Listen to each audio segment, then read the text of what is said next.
Assalamualaikum warahmatullahi wabarakatuh. Halo Sobat Misteri Sunyi Mencekam. Mudah-mudahan suasana bahagia selalu menyertai Anda.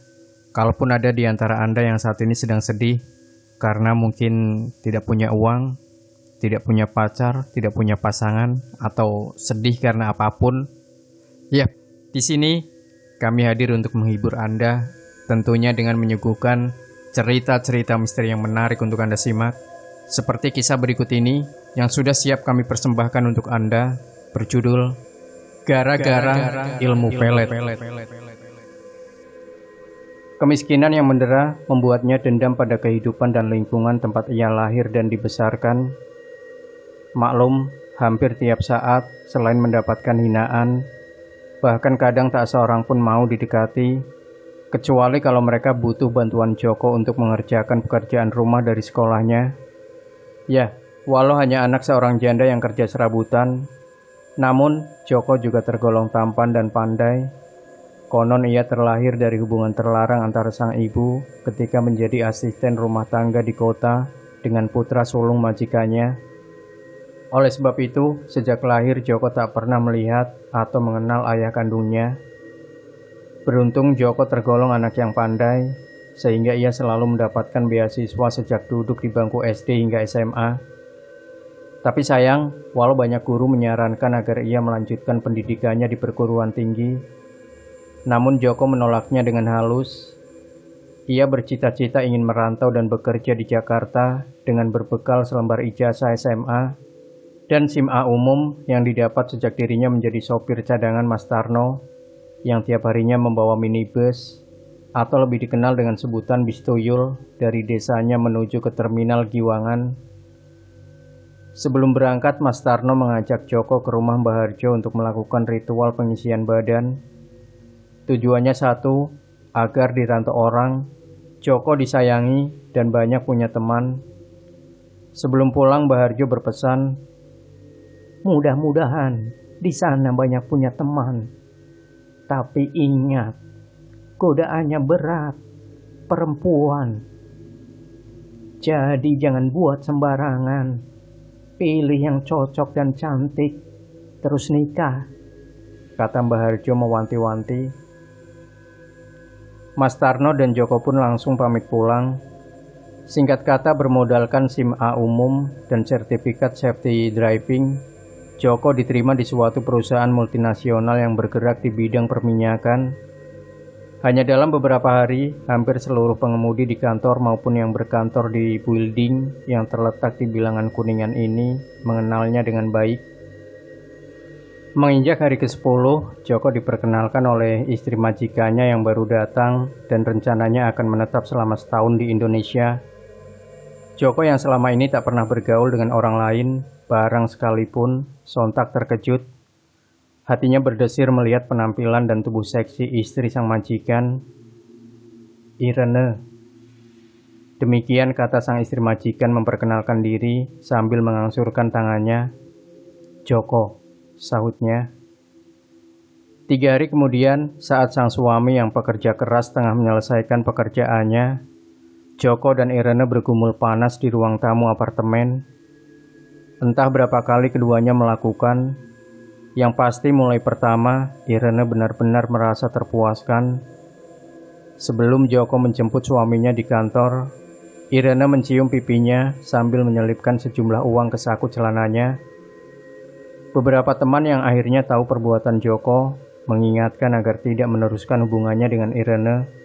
Alih-alih berhenti, Joko makin merajalela. Tak hanya Irene, ia bahkan juga bermain cinta terlarang dengan Kim yang berasal dari Korea, Su wanita Taiwan, bahkan Maria dari Australia, dan beberapa lagi yang hanya dilakukan sepintas, artinya tak sampai sebulan. Ya, boleh dikata sejak itu penampilan Joko pun kian perlente. Siapapun yang baru melihat dan mengenalnya tak pernah menyangka kalau Joko hanya sopir ekspatriat. Hal itu berkat semua wanita yang pernah berkencan dengannya sangat terpuaskan. Oleh karena itu, mereka tak segan-segan merogoh koceknya dalam-dalam agar mendapatkan kepuasan hubungan badan yang menurut pengakuannya belum pernah didapatkan dari suaminya yang selama ini gila kerja. Dalam masa cuma 6 bulan, Joko bisa membelikan rumah baru bagi ibunya di kampung halamannya, sementara ia sendiri lebih memilih indekos. Namun di tempat yang tergolong kelas menengah atas, Joko benar-benar lupa diri. Selain ibu dan tetangga kos, entah sudah berapa banyak wanita yang telah rela menyerahkan kehormatan dan meminta pertanggungjawaban ditolak, bahkan dicampakkan dengan begitu saja olehnya. Tak sampai tahun keempat, kehidupan Joko benar-benar meningkat dengan pesat.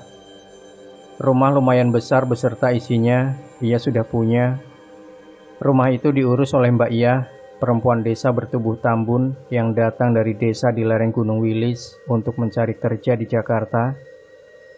Waktu terus berlalu hingga pada suatu hari Joko diperkenalkan oleh Jin, istri Mr. Tom, salah seorang konsultan penting di perusahaannya.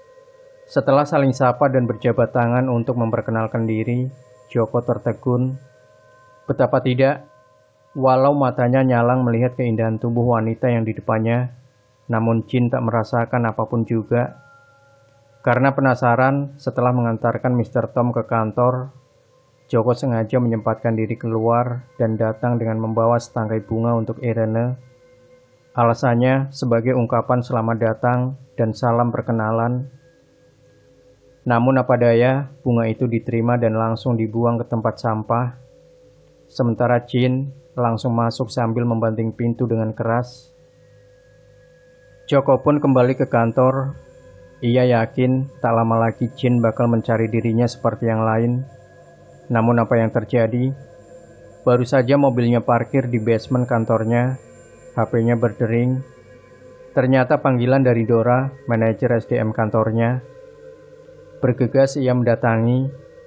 Baru saja ia berdiri di depan Dora, perempuan berwajah ketus itu menyampaikan amplop sambil berkata, "Ini surat PHK, Anda telah berlaku tidak layak pada istri pimpinan. Segala sesuatu yang berkaitan dengan surat-surat pengalaman kerja dan lain-lain akan dikirim 3 hari kemudian. Sedang uang akan ditransfer langsung ke rekening Anda." Joko tak dapat berbuat dan berkata apa-apa. Ia melangkah gontai setelah menyerahkan kunci mobil dan langsung pulang. Setibanya di rumah, ia pun menangis dan meratap sejadi-jadinya. Ia menyesal dengan apa yang telah diperbuatnya. Tapi apa daya, nasi telah menjadi bubur. Beruntung Mbak Iyah mampu menghiburnya. Perlahan namun pasti, akhirnya Joko pun bisa bangkit. Kini ia bekerja sebagai salah satu ojol dan mempersunting Mbak Iyah. Begitu teman-temannya yang dahulu tahu, hanya ada satu kata yang tepat bagi Joko. Itulah karma ilmu pelet. Buktinya, istrinya. Demikian Sobat Misteri Sunyi Mencekam. Jangan lupa tinggalkan komentar Anda, like, share video ini, subscribe channel Sunyi Mencekam, dan kembali nantikan cerita-cerita misteri terbaru dari kami. Wassalamualaikum warahmatullahi wabarakatuh.